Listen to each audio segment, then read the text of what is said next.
Hi అండి. అందరికీ నమస్కారం. Welcome to my channel. ఈ వీడియోలో డీఏ చెల్లింపు ఉద్యోగి హక్కు 15 రోజుల్లోగా మొత్తం అరియర్స్ చెల్లించండి అంటూ హైకోర్టు ఆదేశాలు జారీ. దీనికి సంబంధించిన పూర్తి వివరాలు ఈ వీడియోలో తెలుసుకుందాము.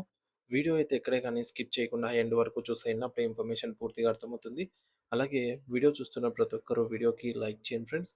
ఈ వీడియోని తోటి ఉద్యోగ పెన్షన్ మిత్రులతో అయితే షేర్ చేయండి. కొత్తగా చూస్తున్న వారైతే మన ఛానల్‌ని సబ్స్క్రైబ్ చేసుకోవడం మర్చిపోకండి.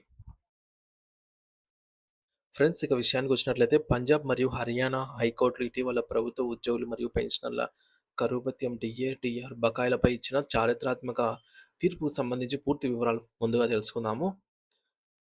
ఒక క్లారిటీ కోసం ఈ తీర్పు సారాంశం ఏంటి? అలాగే 15 రోజుల గడువు అనేది ఎలా వచ్చింది అనేది చూసుకున్నట్లయితే పెండింగ్‌లో ఉన్న అన్ని రకాల డిఏ మరియు పెన్షన్ బకాయిలను 15 రోజుల్లోగా బేషరతుగా చెల్లించాలని పంజాబ్ ప్రభుత్వాన్ని హైకోర్టు డివిజన్ బెంచ్ ఆదేశించిందనమాట.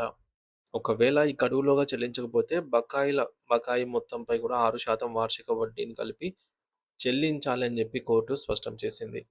ఇక రెండవది డీఏ అనేది భిక్ష కాదు. అది ఒక హక్కు. కరువు భత్యం లేదా పెన్షన్ అనేది ప్రభుత్వం ఇచ్చే దానం లేదా భిక్ష కాదని, అది ఉద్యోగులు తమ సర్వీస్ కాలంలో కష్టపడి సంపాదించుకున్న చట్టబద్ధమైన హక్కని న్యాయమూర్తులు పునరుద్ఘాటించారు. ఆర్థిక కారణాలను సాకుగా చూపి ఉద్యోగుల హక్కులను కాలరాయడం కుదరదు అని కోర్టు తేల్చి చెప్పింది. మూడవది ప్రచార ఖర్చులపై కోర్టు ఆగ్రహం.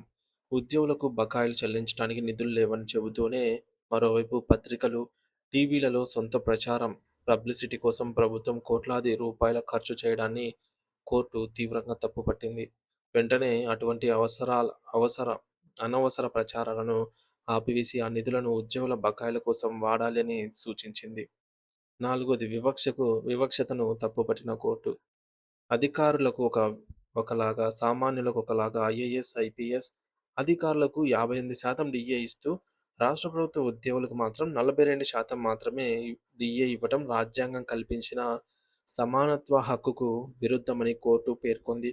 వయసు ఆధారిత చెల్లింపుల ప్లాన్ రద్దు. పెన్షనర్లకు వయసును బట్టి 42 విడతల వరకు బకాయిలు చెల్లిస్తామని అన్న ప్రభుత్వ లిక్విడేషన్ ప్లాన్‌ను కోర్టు కొట్టివేసింది.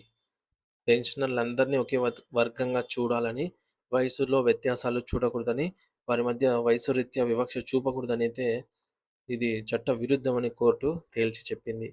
ఇక హైకోర్టు కేసు నేపథ్యంలో Punjab state power corporation P PSPCL ఉద్యోగులు మరియు ఇతర సంఘాలు ఈ పోరాటాన్నయితే మొదలుపెట్టాయి. 2016 నుండి అమలు కావాల్సిన 6వ వేతన సంఘం సిఫార్సుల ప్రకారంగా బకాయిలను ప్రభుత్వం అయితే నిలిపివేసింది. సుమారుగా 1491 రూపాయలన్నమాట ఇది. సో, అందరికీ వర్తింపు.